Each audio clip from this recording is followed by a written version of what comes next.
I think there's a missed opportunity happening even right now for, again, not just from Jackson State University, but the city of Jackson and the business community. We may not have, from a state standpoint at HBCU, the budgets that the Power Five have, but we do have the ability to pool resources. And what I have not seen, here's a guy who said over and over and over and over that this is about what these opportunities means, not just to me, but more importantly to my assistant coaches and what it can have for their lives. Where's the business community in Jackson organizing a fund, that such as happens at other schools like, say, Alabama? Nick Saban's state salary ain't that much higher than Coach Prime's state salary. That the rest of that $11 million comes from the surrounding area. And I know the hotels have done well here. I know the restaurants have done well here. I know that there has been an uptick in attendance, gas stations, barbershops, detail shops. Where's the organization of thrust to say, hey, man, you know what? Hey, Jackson State, we're going to all get together, and we got 500 people going to put in $10,000 each from the business community and just get this thing done.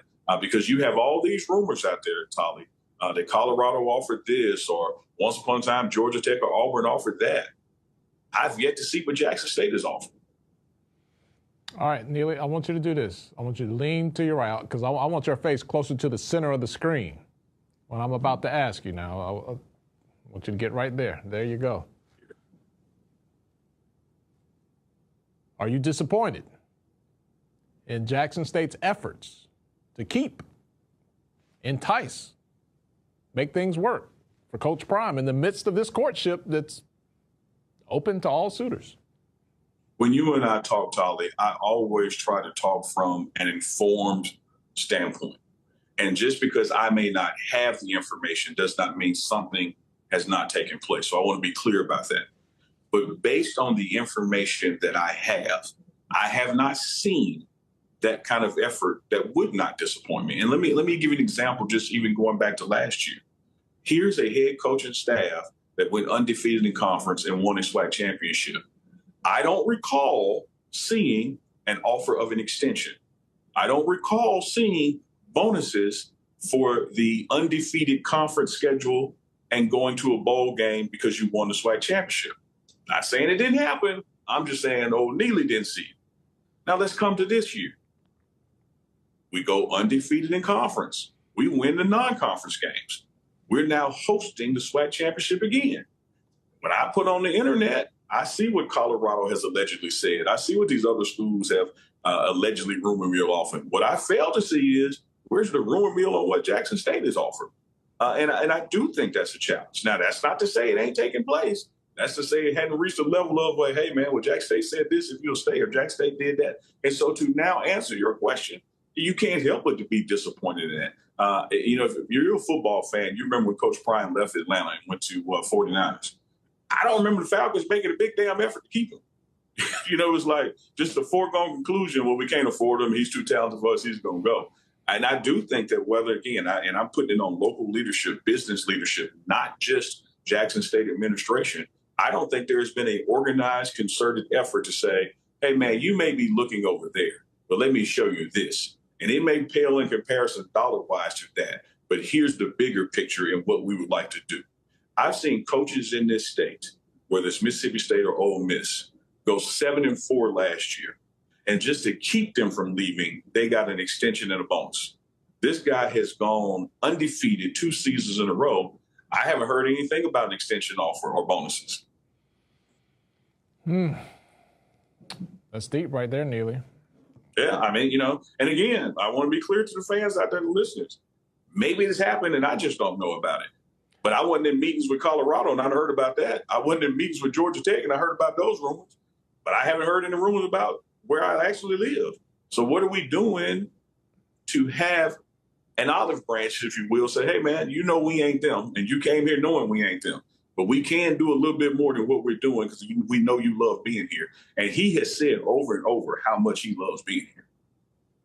He has, on the record, has said there's unfinished business. Yeah. More left to be done. Neely, when I get in trouble with my wife, which is frequent, that public love, that public display of appreciation, you can say anything behind closed doors. But when I let the world know what she means to me, That goes a little farther. You know, what we call that, west of West Street here in Jackson, Mississippi, we call that game.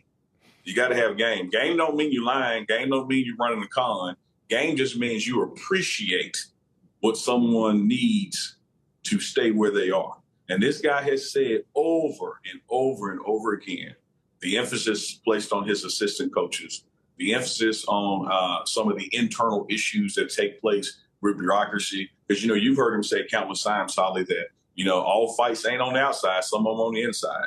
You know, and I just don't see a concerted effort, at least to the degree that is public knowledge, that obstacles were removed on the inside and that things were put in place to take care of those assistants. So you gave the wife example. How many times does she have to keep saying to you, I want to go out on dates more, I want to go out on dates more, we don't spend enough time together, before you say, maybe stop buying roses and actually spend some time with her, because that's what she keeps asking for.